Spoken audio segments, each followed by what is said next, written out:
사랑하는 교우 여러분께 귀하신 주님의 이름으로 문안합니다. 지난 한 주간도 주의 은혜 가운데 다들 평안하셨습니까? 오늘은 우리의 명절인 설입니다. 설이자 주일 아침인데 어떻게 이 설을 보내고 계시는지요? 각각 형편과 처지에 맞게 아마 설을 보내고 계시리라고 생각합니다. 어김없이 돌아온 주일, 또 1년에 한 번 돌아오는 설 명절, 우리에게 의미 있는 날이 되었군요.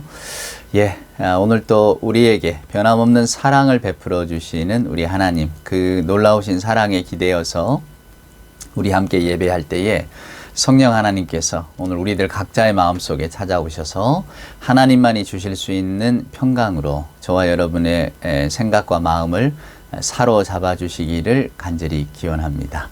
경배 찬송 함께 부르면서 오늘 예배 같이 드릴까요? 구장 찬송가를 불렀었는데 우리 교우님들 가운데 이렇게 따라 부르기가 좀 어렵다 이런 분들이 계셔서 오늘은 경배 찬송을 23장으로 한번 바꿔보았습니다. 만입이 내게 있다면 그 입 다 가지고, 요 찬송 너무 잘 아시죠?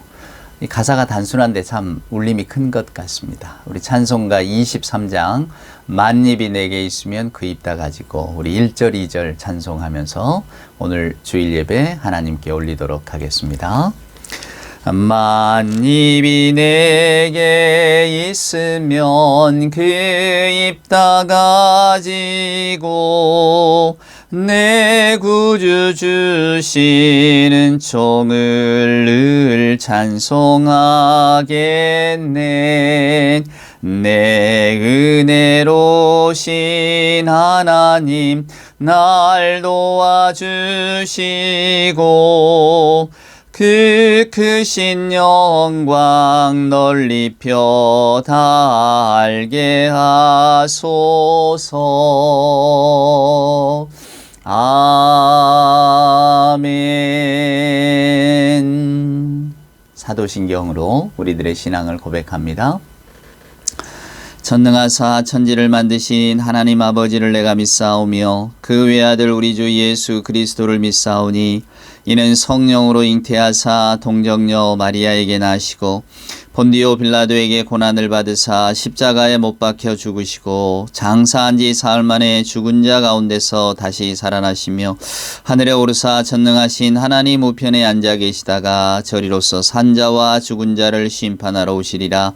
성령을 믿사오며 거룩한 공회와 성도가 서로 교통하는 것과 죄를 사하여 주시는 것과 몸이 다시 사는 것과 영원히 사는 것을 믿사옵나이다. 아멘.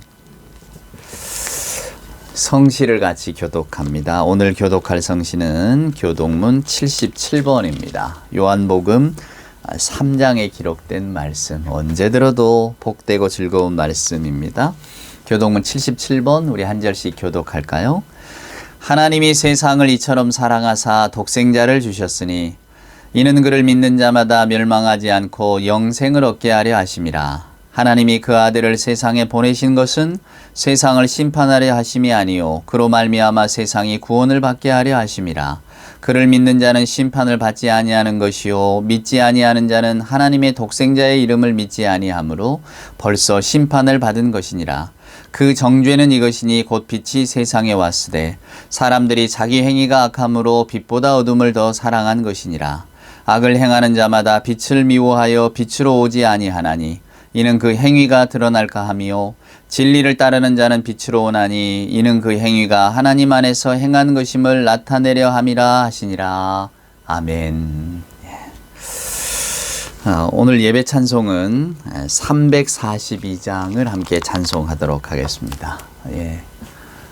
명절이고 또 새해니까 우리가 1월은 지났습니다만은 또다시 출발점에 선 듯한 느낌이잖아요. 그래서 여러분 올 1년 우리 모두가 다 시험을 당해도 흔들리지 않도록 힘주시라고 342장 찬송가를 골랐습니다. 우리 찬송 기도하는 마음으로 함께 찬송하십시다. 1절과 2절 함께 찬송합니다. 너 시험을 당해 죄 짓지 말고 너 용기를 다해 곧 물리치라. 너 시험을 이겨 새 힘을 얻고 주 예수를 믿어 늘 승리하라. 우리 구주의 힘과 그의 위로를 빌라. 주님 내 편에 서서 항상 도우시리. 내 친구를 삼가 잘 선택하고 너행을 삼가 늘 조심하라. 너 열심을 다해 늘 충성하고 주 온 정성을 다해 주 봉사하라. 우리 구주의 힘과 그의 위로를 빌라. 주님 내 편에 서서 항상 도우시리. 아멘. 주께서 항상 도우시는 한 해가 되기를 소망합니다.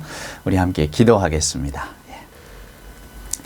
사랑과 은총으로 함께 하시는 아버지 하나님 감사합니다. 새해 첫 아침 설 명절을 맞아 저희들 하나님 앞에 다시금 예배케 하시고 이 거룩한 주일 아침 주의 음성을 듣게 하시니 하나님 감사합니다. 이 시간 저희들 눈을 크게 뜨게 하여 주시옵소서.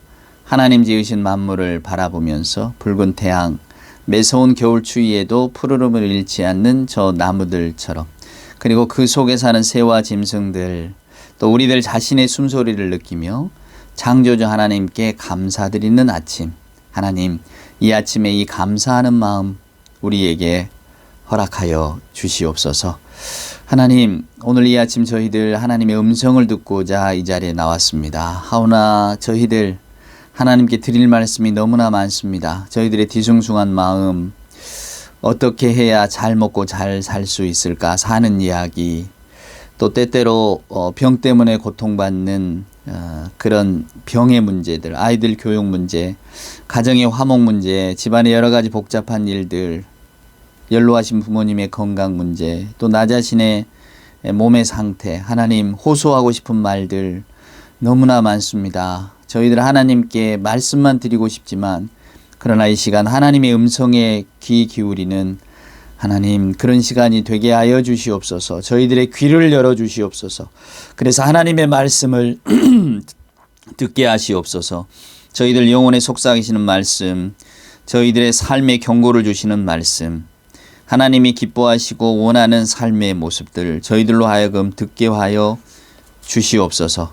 오늘 저희들의 눈도 뜨게 하여 주시고 특별히 마음의 눈을 뜨게 하셔서 이 세상을 다시 보게 하여 주시옵소서.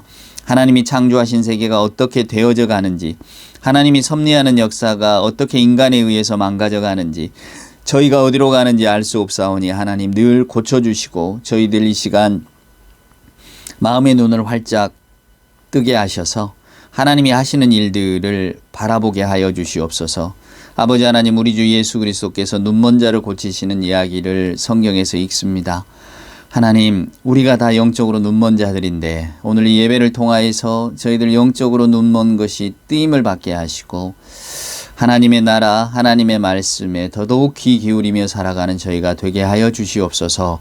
특별히 설 명절을 맞아 여러 가지 형편과 처지 가운데서 설 명절을 보내고 있사온데 저희들 올 한 해를 다짐하는 그런 순간들이 있다면 하나님의 말씀에 더 귀 기울이고 하나님이 기뻐하시는 삶을 향해서 묵묵히 걸어갈 수 있는 힘과 용기를 달라고, 저희들 찬송한 것처럼 어떤 시험에 닥칠지라도 넘어가지 않게 하시고 유혹에 빠지지 않게 하시고 오직 주 예수 함께 하심으로 그런 시험들을 이겨나갈 수 있는 그런 한 해가 될 수 있도록 주여 도와 주시옵소서. 오늘 이 시간도 주의 말씀을 기다립니다. 주님의 말씀이 저희 귀에 들려올 때에 그 말씀을 아멘으로 받게 하시고 그 말씀대로 살아갈 힘도 허락하여 주시옵소서. 죄에서 날 구원하신 우리 구주 예수 그리스도 이름으로 간절히 기도드리옵나이다. 아멘. 오늘 우리에게 주시는 하나님의 말씀은 누가복음 14장에 있는 말씀입니다. 누가복음 14장 우리 12절 말씀부터 한번 볼까요? 이 잔치에 초대하는 이야기인데 여러분도 아마 잘 아실 거라고 생각합니다. 자, 12절 말씀, 누가복음 14장 12절 말씀부터 제가 한번 읽어보겠습니다. 또 자기를 청한 자에게 이르시되 내가 점심이나 저녁이나 베풀거든 보시나 형제나 친척이나 부한 이웃을 청하지 말라. 두렵건대 그 사람들이 너를 도로 청하여 내게 가품이 될까 하노라. 잔치를 베풀거든 차라리 가난한 자들과 몸 불편한 자들과 저는 자들과 맹인들을 청하라. 그리하면 그들이 갚을 것이 없으므로 내게 복이 되리니 이는 의인들의 부활 시에 내가 가품을 받겠음이라 하시더라. 함께 먹는 사람 중에 하나가 이 말을 듣고 이르되 무릇 하나님의 나라에서 떡을 먹는 자는 복되도다 하니 이르시되 어떤 사람이 큰 잔치를 베풀고 많은 사람을 청하였더니 잔치할 시각에 그 청하였던 자들에게 종을 보내어 이르되 오소서 모든 것이 준비되었나이다 하며 다 일치하게 사양하여 한 사람은 이르되 나는 밭을 샀음에 아무래도 나가 보아야 하겠으니 청컨대 나를 양해하도록 하라 하고 또 한 사람은 이르되 나는 소 5겨리를 샀음에 시험하러 가니 청컨대 나를 양해하도록 하라 하고 또 한 사람은 이르되 나는 장가 들었으니 그러므로 가지 못하겠노라 하는지라.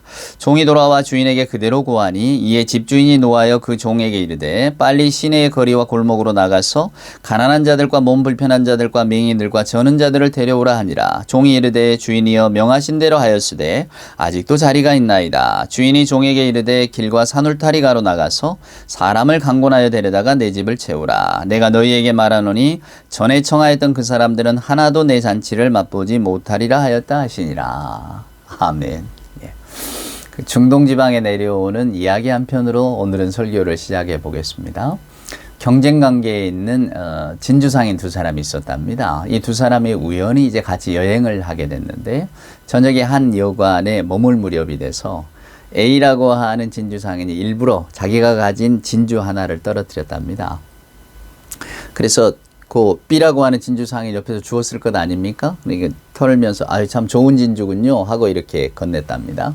A라고 하는 상인이 고맙습니다 하면서 이 진주를 받았죠. 하지만 그 의도가 있지 않겠습니까? 나는 이렇게 좋은 진주를 가지고 있다. 그랬더니 B라고 하는 상인이 거기다 말을 덧붙이는 겁니다. 그런데 그 진주는 제가 가진 진주 중에서는 가장 작은 축에 속하는 진주군요. 이렇게 이야기를 했대요. 예, 자랑하려다가 한 대 맞은 거죠. 근데 그 두 사람을 이렇게 보고 있던 여관 주인이 이제 그 사람들을 저녁 식탁에 초대를 했답니다. 그리고 이제 자기 이야기를 들려주는 거예요. 저도 예전에는 진주를 파는 상인이었는데요. 어느 날 사막 가운데서 큰 돌풍을 만나게 됐습니다. 그래서 다 날아가고 주변에 있는 사람들도 모래폭풍에 다 휩쓸려 가서 아무도 발견할 수가 없어서 근데 오직 낙타 한 마리 자기만 남았는데 며칠을 헤매다 보니까 이제 뭐 먹을 것도 다 떨어지고 물도 떨어지고 얼마나 이제 자기가 갈증에 뭐 배고픔에 거의 죽을 것 같았는데 그래서 할 수 없이 낙타의 짐을 다 헤쳤답니다. 자기 짐이니까 다 헤쳤는데 저 끝에서 조그마한 주머니 하나가 있더래요. 그래서 이야 저 안에 뭐가 들었을까? 대추야자라도 하나 들었더라면 내가 오늘 얼마나 좋을까? 그리고 그 주머니를 딱 열어봤더니 그 주머니 안에 뭐가 들었겠습니까? 예, 진주가 가득 있더래요. 진주가 가득 있더라. 아무짝에도 쓸모없는 진주. 사람이 죽을 때가 되면 쓸모없는 게 진주 아닙니까? 근데 어쩌면 뭐 옛 이야기니까요. 우화죠. 저와 여러분이 추구하고 우리가 귀중하다고 생각하는 것들이 과연 우리의 생명과 또 저와 여러분의 인생에 어떤 의미를 가지고 있을까? 2023년 이제 오늘이 설 명절 아닙니까? 이제 여러분들도 여러 가지 명절 분위기 또 명절의 어떤 그 뭐 설렘이랄까 하여간 마음에 여러 가지 감정들이 일어나실 텐데 그 가운데 지금 우리가 주일을 맞았단 말입니다. 그러니까 좀 번잡하죠. 분주하고 어쩐지 그죠? 예, 뭐 옛날처럼 떠들썩하게 명절을 보내지 않는다 할지라도 저와 여러분이 명절을 맞는 마음은 평상시와는 좀 다른 마음 아닙니까? 그런 분주한 마음 가운데 오늘 우리들의 마음을 한번 좀 가라앉혀 보고자고 오늘 이 말씀을 봅니다. 1월이고 또 명절이기 때문에 더 큰 의미가 있을 줄 압니다. 오늘 우리 예수님 잔치에 관한 이야기를 하십니다. 뭐 여러분 짐작하시고 또 익히 아시겠지만 예수님은 예수님 말씀처럼 세상에 불을 던지러 오셨습니다. 그러니까 불이라고 하는 게 뭐냐면 우리가 그냥 괜찮다 하고 여겨지는 세상의 모든 일들을 확 뒤집어 놓으시겠다는 이야기예요. 그러니까 예수님 오시기 전과 후는 확연히 달라진다고 하는 것이 예수님의 말씀 속에도 들어 있습니다. 그러니까 우리가 크리스찬, 예수 그리스도를 믿는 사람, 그리스도라고 하는 게 이런 메시아라는 뜻 아닙니까? 기름 부음을 받은 자, 우리를 구원할 자. 그분이 바로 예수라는 뜻인데요. 그 예수님이 이 땅에 오셨다는 것은 우리를 구원하기 위해서 오신 거거든요. 그러니까 오늘 우리가 읽은 성경 말씀도 우리의 구원에 관한 이야기고, 구원은 여러분 반드시 생명과 직결이 되니까 어떤 분들은 성경 안에서 인생의 지혜를 얻고자 하는 분이 있습니다. 우리가 어떻게 해야 잘 살 수 있을 것인가? 어떻게 해야 세상에서 성공할 수 있을 것인가? 물론 성경에 그런 말씀이 아주 없다고는 말할 수 없습니다. 그러나 저나 여러분이 성경을 찾는 의도나 출발점이 잘못된 거죠. 성경을 통해서 세상 사는 지혜를 얻어보겠다고? 성경은 구원에 관한 책이지 저와 여러분이 세상을 어떻게 하면 잘 살아갈까라고 하는 것을 가르쳐주는 일종의 처세술은 아니라는 건 여러분도 잘 알고 계시잖아요. 그러니까 오늘 우리에게 주신 이 말씀도 가장 근본적인 이야기를 우리에게 들려주시는 겁니다. 근데 그 근본적인 이야기라고 하는 건 뭐냐면 하나님이 원래 의도를 가지고 창조해 내오신 세계, 그러니까 하나님이 보시기에 참 좋다, 아름답다고 하셨다는 그 세계가 결국은 인간이 하나님의 뜻에 어긋나면서부터 세상의 질서가 무너졌다고 성경은 말하거든요. 그러니까 바울이 쓴 로마서에 보면 모든 세상의 피조물이 다 신음하고 있다고, 다 구원을 기다리고 있다고 라고 하는 그 표현을 씁니다. 무슨 이야기냐면 인간의 타락, 여러분 인간의 타락이라는 게 어떤 도덕적이다 이런 의미가 아니고요. 창조주인 하나님으로부터 벗어나서 우리가 세상의 주인, 내 인생의 주인, 모든 것의 주인이 되어져서 살아가고자 하는, 즉 창조주와 피조물의 관계가 아니라 내가 내 주체로서 내 삶을 내가 내 의지대로 살아가겠다라고 하는 순간 그 기점에서부터, 그래서 결국 그게 에덴의 동산의 쫓겨남을 이야기하는 거죠. 인간은 하나님이 의도하신 바하고는 정반대로 갑니다. 우리가 신학적으로 이런 것들을 여러 가지로 설명을 해드릴 수가 있습니다만은 오늘은 그런 신학 공부 시간은 아니니까요. 하지만 큰 얼개만을 말씀드리면, 그래서 성경은 하나님의 품을 벗어난 인간이 만들어가는 세상은 멸망으로 간다. 요게 성경의 가장 큰 줄기예요. 그러면 멸망으로 가지 않으려면 어떻게 해야 되느냐? 맞습니다. 예수 그리스도의 길을 따라가면 됩니다. 왜? 예수께서 멸망의 길을 걷는 우리들을 구원해 주시려고 이 땅에 오셨기 때문에. 그래서 오늘 예수님이 하신 말씀 속에도 그대로 하나님 나라, 하나님이 기뻐하시고 하나님이 원하시는 세계가 그대로 들어 있습니다. 자, 한번 보세요. 예수님이 이렇게 얘기하십니다. 이제 어느 날 예수님이 권세 있는 자로부터 청을 받았답니다. 그러니까 청이라고 하는 것은 이제 먹고 마시는 건데, 그러니까 음식을 베풀겠다는 겁니다. 그럼 음식을 베푸는 사람의 어떤 경제적인 그 여건이 여러분 어떻겠습니까? 가난한 사람은 초청을 못하죠. 아무리 마음이 있어도. 부자쯤은 돼야, 먹고 살만한 재력은 가지고 있어야 누구도 불러올 수 있습니다. 예수를 청한 이 사람도 오늘 예수님을 대접할 만한 여건이 되기 때문에 예수님을 대접을 한 겁니다. 근데 여러분 지금도 마찬가지입니다만은 옛적의 세계는 신분제 사회거든요. 신분 질서가 더 명확하다 그 말입니다. 그러니까 계급이 있어요. 물론 보이지 않는 벽이 있지만, 지금은 보이지 않는 벽이지만 예전엔 다 보여지는 벽이었죠. 그러니까 사람은 끼리끼리 어울리는 겁니다. 마치 인도에 아직도 남아있는 카스트 제도가 사람이 어떤 신분을 딱 결정해서 절대로 밑에 계급은 위로 올라올 수 없는, 제가 여러분도 아마 보셨을지 몰라도 제가 무슨 드라마를 봤던가 그 드라마에 그런 대사가 나오더군요. 이 넘을 수 없는 현대사의 벽을 가장 잘 보여주는 것은 비행기라고. 비행기 안에는 1등석 또 비즈니스 이코노미가 딱 있어서 커튼 하나로 가리워져 있지만 절대로 거기를 못 넘어간다고. 저는 아주 기가 막힌 비유라고 생각했거든요. 그렇습니다. 근데 지금은 우리가 평상시에 살면서는 잘 못 느끼지만 그런 거, 비행기를 이용하거나 어떤 의도를 가지고 뭔가를 하려고 할 때 가끔은 우리가 신분의 차이를 느낍니다만은, 물론 자본주의 사회에서 신분이야 돈이죠. 근데 예수님 당시에는 당연히 이런 신분 질서가 공고했단 말입니다. 그러니까 어울리는 사람들이 다른 거예요. 자, 잔치를 베푼 사람도 예수님이 사람들의 마음을 끌고 또 예수님의 말씀이나 이런 것들이 너무나 독특하고 사람들이 많이 추종하고 그러니까 일종 요즘식으로 이야기하면 셀럽 아닙니까? 예, 유명 인사란 말이에요. 그래서 호기심 반, 또 저 사람에게 과연 뭐가 있을까? 뭐 여러 가지 것들이 중첩이 되어져서 오늘 예수를 초대한 거거든요. 그러니까 초대한 사람도 또 초대받은 예수도 다 그럴듯한 지위나 어떤 신분이나 그런 특성이 있기 때문에 모신 거예요. 이게 사회입니다. 이게 일반적인 사람들의 생각이에요. 도저히 인간으로서는 타파할 수 없는 어떤 벽이 있다는 것, 신분의 벽, 뭐 계급의 벽 있다는 것을 사람들은 다 똑같이 인정하고 살던 시대입니다. 그러니까 왜 당신은 우리를 초대하지 않느냐고 이렇게 묻지 않고요. 왜 너희는 너희끼리 어울리느냐라고 묻지 않는 것이 이 시대의 불문율입니다. 뭐 지금도 마찬가지죠, 여러분. 그런데 오늘 예수님은 여기에 대해서 이러한 질서에 대해서 정면적으로 도전을 하시는 거예요. 그 도전의 가장 그 밑받침은 뭡니까? 하나님은 이런 세상을 원하시는 게 아니었다는 겁니다. 그래서 오늘 12절에 보면 예수님이 이렇게 이야기합니다. 점심이나 저녁이나 네가 베풀거든 형제나 친척이나 부한 이웃을 청하지 말라. 두렵건대 그 사람들이 너를 도로 청하여 내게 가품이 될까 하노라. 여러분 이 말씀 오해하시면 안 되는데요. 내게 가품이 된다는 것은 야, 저 사람들이 너를 초대하면 네가 그 사람들에게 선의를 베푼 게 없어지지 않니? 이제 이런 뜻으로 우리가 보기 쉬운데 그게 아니고요.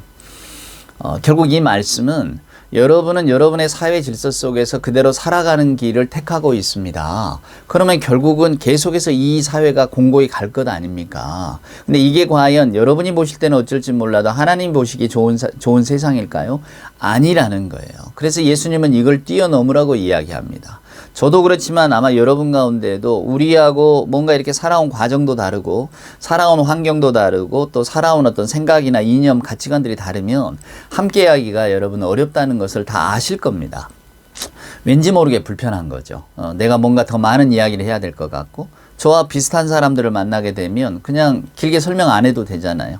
내가 이렇게 한 행동이나 이런 말들이 혹시 저 사람에게 상처가 되지 않을까? 이런 고민 안 해도 되잖아요. 그래서 우리는 대부분 비슷한 부류의 사람들, 비슷한 수준의 사람들, 뭐 경제적이건 사회적 이치건 이렇게 비슷한 사람들과 어울리는 것을 좋아합니다. 그리고 그것을 편하게 생각해요. 오늘 예수님은 저와 여러분에게 그 사고방식이 잘못됐고 그 생활양식이 잘못됐으니까 다 깨트리고 여러분들도 이제는 그런 사람들과 어울릴 줄 알아야 된다. 이렇게 말씀하시는 게 아니에요. 자, 여기에서 여러분 착각하지 마셔야 됩니다. 예수님은 우리들에게 너의 옷을 다 벗어버리고 하나님이 원하시는 어떤 수준의 일들을 네가 감당해야만 하나님이 기뻐하신다. 이렇게 말씀하신 건 아니에요. 예수님은 저와 여러분에게 큰 목표를 보여주셨다는 것을 꼭 기억하시기를 바랍니다. 하나님이 기뻐하시는 세상은 이런 세상이야. 그런데 너희들이 만들어가는 세상은 이런 세상이지. 그래서 너희들은 이 세상이 괜찮다 생각하고 아직 뭐 이 정도면 괜찮아. 우리가 잘 살고 있어. 라고 생각하면서 그 사회와 그 세상에 적응해서 살아갈지 모르지만 근데 하나님이 기뻐하시는 세상이 과연 그런 세상일까? 아니라는 겁니다. 여러분 이걸 놓치시면 안 돼요. 자, 예수님은 저와 여러분에게 우리가 할 수 없는 일들을 원하시는 분은 아닙니다. 물론 우리의 한계를 뛰어넘으라고 자꾸 하나님의 세계로 초대를 하시고 초청을 하시지만 우리가 그러한 능력을 가진 인간이 아니라는 것을 알고 계시기 때문에 그래서 제가 늘 말씀드린 것처럼 우리에게 그리스도가 필요한 겁니다. 그러니까 오늘 이 말씀을 말도 되지 않게 그래 그래서 우리도 다 옷 벗어 던지고 우리도 우리보다 훨씬 여기 보면, 보통 이제, 여기 오늘 13절에 등장하는 가난한 자들, 몸 불편한 자들, 저는 자들, 맹인들, 이게 사회적인 약자들이거든요.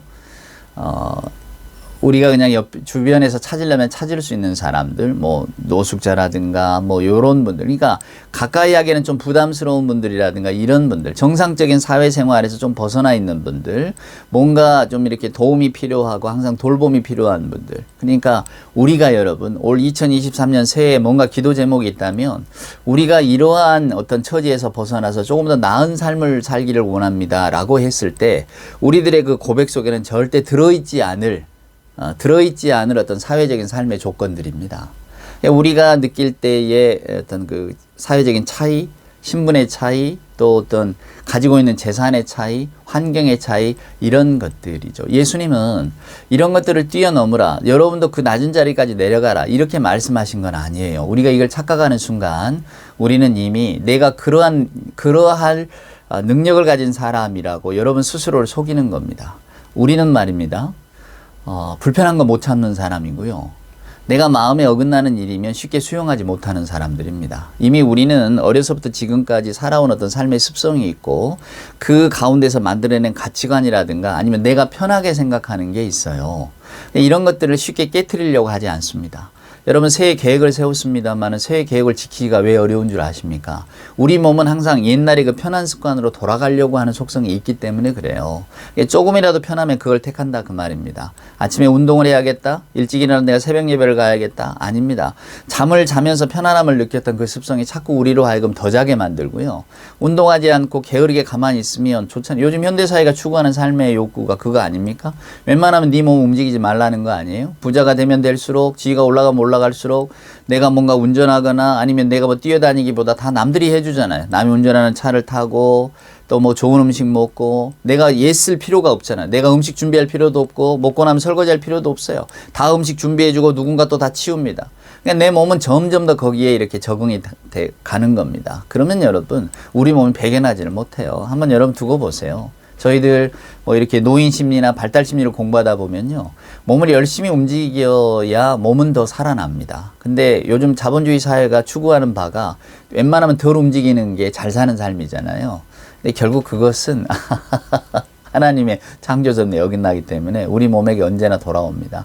여러분, 저도 그렇습니다만 웬만하면 그냥 에스컬레이터 타고 엘리베이터를 타려고 하지 계단 막 이렇게 올라가지 않거든요. 근데 좀 건강하게 오래 사시려면 그런 거 하셔야 돼요. 하나님 우리를 그렇게 만들어 놓으셨어요. 자, 성경 본문으로 돌아가서. 그래서 예수님은 지금 우리에게 무슨 말씀을 하느냐면요, 여러분이 익숙하고 편안하게 생각하는 그 삶이 하나님이 기뻐하시는 삶일까를 생각해 보라는 거예요. 자, 내가 나하고 비슷한 사람의 부류를 초대하는 건 마땅한 일입니다. 그게 나한테 편해요. 편하고 그냥 익숙한 일입니다. 내가 뭐 초청을 했기 때문에 그 사람이 나에게 뭔가 다시 나를 초청해서 나한테 갚아주리라, 이런 기대를 하는 건 아니에요. 예수님 말씀도 그래요. 갚을까 두렵다 하는 것이 꼭 뭐 내가 하나를 주면 저 사람 나한테 하나를 준다, 이런 의미는 아니고요. 우리가 편안하게 생각하는 것들, 우리가 너무 익숙한 것들을 우리는 좋아하지만 그것이 과연 옳은 삶이겠느냐라는 것을 우리에게 보여주는 거예요. 여러분이 옳다는 것은 하나님이 보시기 옳다는 거예요. 인간이 보기에 옳은 삶은 그냥 웬만하면 몸 안 움직이고 웬만하면 남이 해주는 음식 먹고, 이게 좋은 삶이에요. 남이 운전해주는 차 타고 다니는 거, 성공한 삶이잖아요. 그게 오늘날 현대인들이 보는 옳은 삶이고 잘 사는 삶입니다. 근데 성경이 말하는 옳은 삶, 잘 사는 삶, 즉 하나님이 보시기에 옳은 삶, 잘 사는 삶은 어떤 거냐면, 여러분이 만들어 놓은 사회 질서, 여러분의 어떤 이기심, 뭐 우리가 다 이기적인 인간이니까요. 내 몸 편한 대로 만들어 놓은 질서가, 여러분들이 생각할 때 편안하다고 생각하는 것이 그것이 하나님 보시기에 옳은 것이냐? 아니라는 겁니다. 하나님은 소외된 자들, 우리가 이렇게 저 우리하고 부류가 달라라고 이렇게 밀어놓아서 때때로는 사회 속에서 살아가면서 서러움을 느끼는 사람들, 뭔가 좀 의지할 데 없고 기댈 데 없고 나는 이번 생에선 실패했어 라고 하는 사람들을, 사회에서는 그 사람들이 실패했다고 여기잖아, 밀어놓지만 그럼 하나님도 밀어놓으시느냐? 아니라는 거예요. 그러니까 하나님의 잔치라고 하는 것은 저런 분들이 오히려 더 하나님의 나라를 더 갈망하고 하나님의 나라를 소망하기 때문에 오히려 저런 분들에게 하나님의 나라의 문이 더 활짝 열려 있는지도 모른다, 지금 그런 이야기를 하는 겁니다. 그러니까 우리들의 눈의 잣대를 가지고 너는 가치 있는 인간, 너는 가치 없는 인간, 너는 아주 복된 삶, 너는 아주 저주받은 삶, 이렇게 구분하는 것이 얼마나 잘못됐다는 것을 우리에게 들려주는 말씀이거든요. 그래서 그 다음에 이제 잔치 비유를 하는 거예요. 자, 잔치에 초대했더니 다 바쁘다고 안 온다, 그 말이에요. 결혼했다고 안 오고, 밭을 샀다고 안 오고, 소를 샀다고 안 오고, 오늘 자본주의로 이야기하면 뭘까요? 집 사서 안 오고, 예금 주식 투자해야 되니까 안 오고, 나 사업 투자해야 되니까 안 오고, 어떤 사회적으로나 뭐로나 높은 지위에 나가야 되니까 안 오고, 그런 거예요. 자기 사느라고 바쁜 사람들은 안 온다, 그 말입니다. 그 말은 뭡니까? 내가 사느라고 바쁜 사람들은 하나님 나라에 관심이 없다는 거예요. 주님이 관심이 없다는 거예요. 그냥 내 삶을 잘 지키는 것만 유익할 뿐이지. 그런데 그러면 하나님은 그래, 그럼 너희들 알아서 살아라, 이렇게 내버려 두시느냐? 아니라는 거예요. 다시 하나님을 사람을 보내되 내 나라에 관심 있는 사람들을 오히려 데려오겠다는 거예요. 하나님 나라에 관심을 둘 수 있는 만한 사람들을 나는 불러오겠다는 겁니다. 이것이 하나님의 의도라고 하는 거예요. 오늘 예수님의 말씀 속에서는 이런 의도가, 이런 하나님의 어떤 그 모습이 드러나 있는 겁니다. 자, 그럼 우리를 한번 생각해 볼까요? 저나 여러분은 자, 소 사는 삶, 밭 사는 삶, 장가 가는 삶, 이런 것들을 다 소망합니다. 사회가 말하는 성공한 삶이니까요. 그래서 거기에 바쁘기를 원합니다. 아마 우리도 새해 계획을 세울 때에 새해에는 좀 바빠졌으면 좋겠어요. 제 수익이 좀 늘어났으면 좋겠고, 저도 여러 군데에서 막 이렇게 쓰임이 받는 사람이 되었으면 좋겠습니다. 분주하게 나다니는 사람이 됐으면 좋겠어요. 그렇습니다. 사회가 요구하는 인간상이니까요. 근데 오늘 예수님의 말씀은 그 삶 가운데 가장 중요한 게 빠져 있음을 기억하라는 거예요. 제가 진주상인 이야기를 해드렸잖아요. 뭐가 빠져 있습니까? 막상 이제 생명이 경각에 오고 갈 때, 내가 이제 죽으냐 사느냐 문제 속에서는 진주가 아무 쓸모 없더라 그 말이에요. 장사하고 다니고 할 때야 이 진주가 얼마나 좋습니까? 그러니까 이걸 잘 지켜야지요. 근데 이 돌풍이 몰아치는 사막 속에서 당장 내게 한 모금 물이 필요할 때의 진주가 무슨 의미가 있겠냐 그 말입니다. 가장 귀한 가치를 놓치지 말라는 거예요. 오늘날 우리가 추구하고 살아가는 삶 가운데 내게 있어서 가장 귀한 가치가 뭐냐? 이것을 항상 생각하면서 살라는 겁니다. 우리가 예수 믿는 분들이잖아요. 오늘이 주일입니다. 명절인데 주일이에요. 명절은 분주합니다. 만날 사람도 많고 해야 될 일도 많아요. 근데 그 가운데서 오늘 예비하는 순간만큼은 우리가 모든 걸 다 쉬는 거잖아요. 옛 이야기, 아까 제가 이야기했던 이야기로 보면 그냥 돌풍 만난 상황이에요. 아무것도 할 수가 없어요. 그때 우리가 집중하게 되는 게 뭡니까? 하나님, 생명 아닙니까? 더 근본적인 자리. 오늘 저와 여러분이 그 자리에 앉아 있다 그 말입니다. 그러니까 하나님의 말씀은 여러분 언제나 삶의 벼랑이랄까? 삶의 끝자리랄까? 아니면 더 이상 어디로 피할 수 없는 그 대목에서 들으셔야 돼요. 내가 취할 게 많고 할 일 많은 그 속에서 하나님의 말씀을 들으면 그냥 고개만 끄덕이고 맙니다. 왜? 그 다음 내 할 일이 생각이 나니까요. 오늘 여러분 가운데도 예배 마치면 나 얼른 뭐 해야지 라고 하는 분들 계시지 않습니까? 이미 하나님 나라가 내 마음속에 차기보다는 다른 걸 먼저 생각하는 거죠. 예수님의 잔치에 초대받는 사람과 똑같다 그 말입니다. 오세요라고 했는데 제가 지금 좀 바쁘거든요. 제가 뭘 해야 되거든요. 난 뭘 찾으러 가야 되거든요. 그러면 하나님의 나라가 없어지느냐? 아니라는 거예요. 오늘 예수님의 비유 속에서는 하나님의 나라는 그러면 다른 사람을 찾는다는 거예요. 내 나라에 올만한 사람들을 찾는다는 겁니다. 이게 복음의 역동성인데 오늘 우리는 이 말씀을 읽으면서 곰곰이 생각합니다. 나는 어느 쪽에 서 있는 사람일까? 우리는 이렇게 생각하기 쉬워요. 교회에서는 이제 이 본문을 전도대회, 그렇죠 여러분, 총동원주일 이런 데 많이 씁니다. 강권하에 데려다가 내 집을 채우라고 하니까 누구나 좀 데려와야지 막 한다는 말이에요. 근데 이 말씀은 그 말씀이 아니고요. 하나님의 나라는 관심이 없는 자들, 나 하나님의 나라에 별로 관심 없어요. 나는 지금 내 사는 게 바빠요. 라고 하는 사람들에게는 오히려 냉정할 정도로 한두 번 청했다가 그냥 돌아선다는 것을 보여주는 겁니다. 무서운 말씀이에요. 실은 이 말씀이. 하나님의 초청이 있을 때 우리가 응해야 될 의무가 있는 겁니다. 하나님의 자녀들은.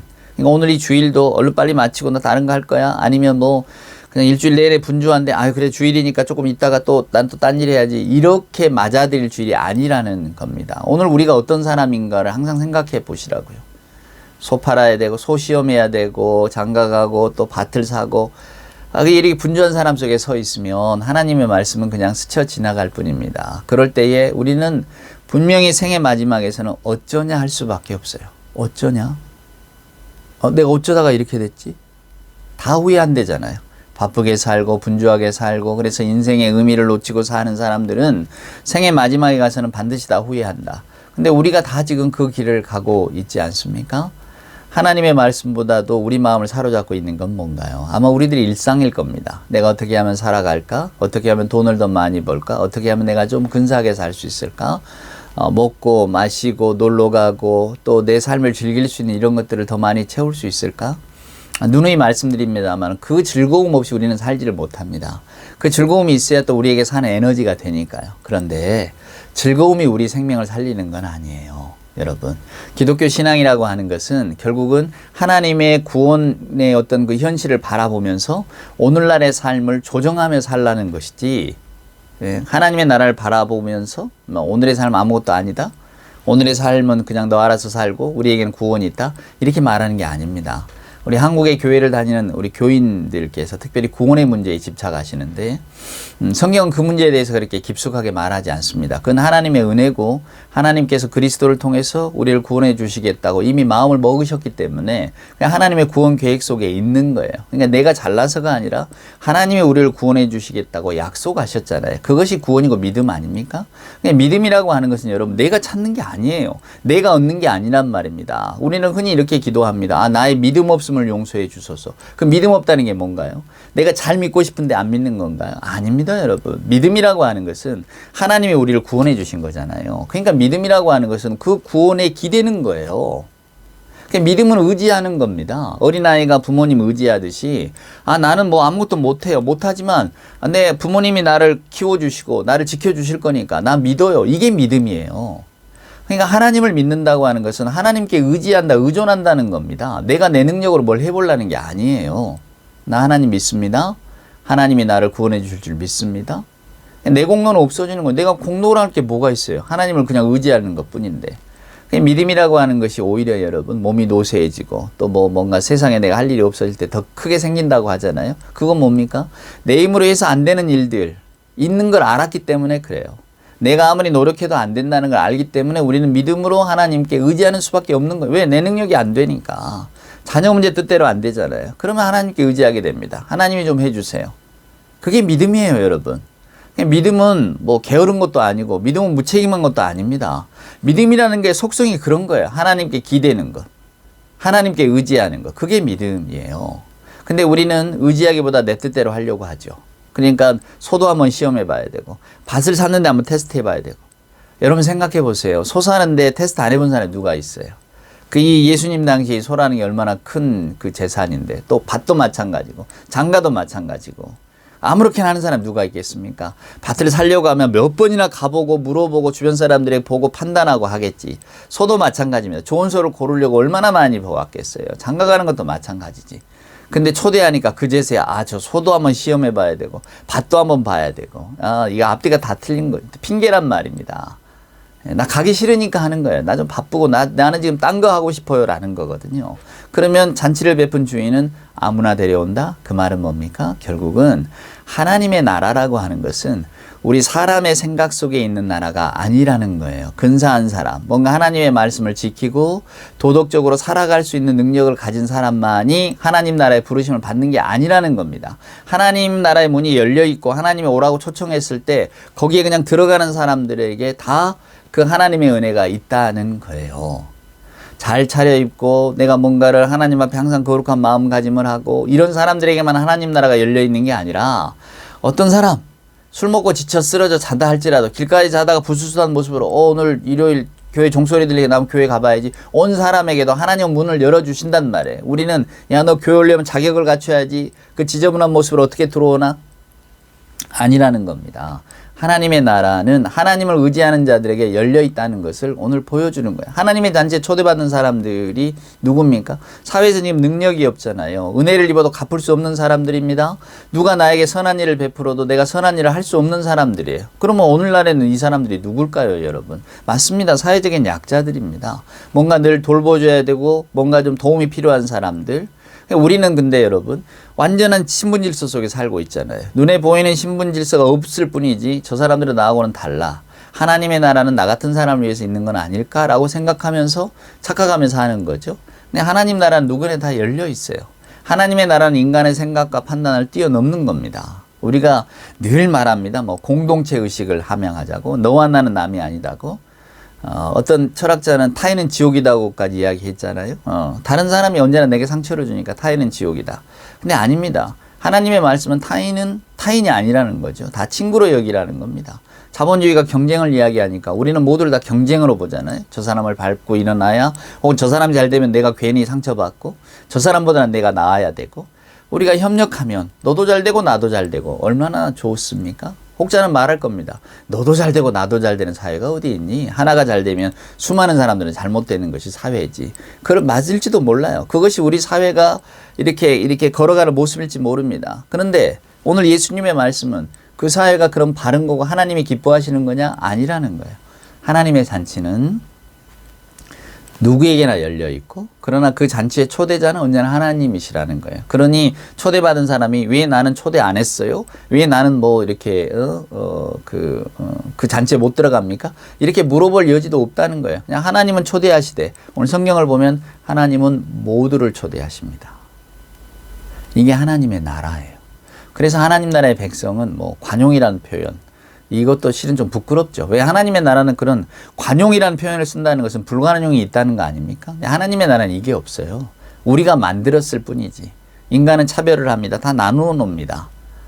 우리 뭐 형편에 맞게, 우리의 어떤 그 마음에 흡족하게 다 구분하고 나누는 그런 사회지만은 하나님의 나라는 그런 나라가 아니에요.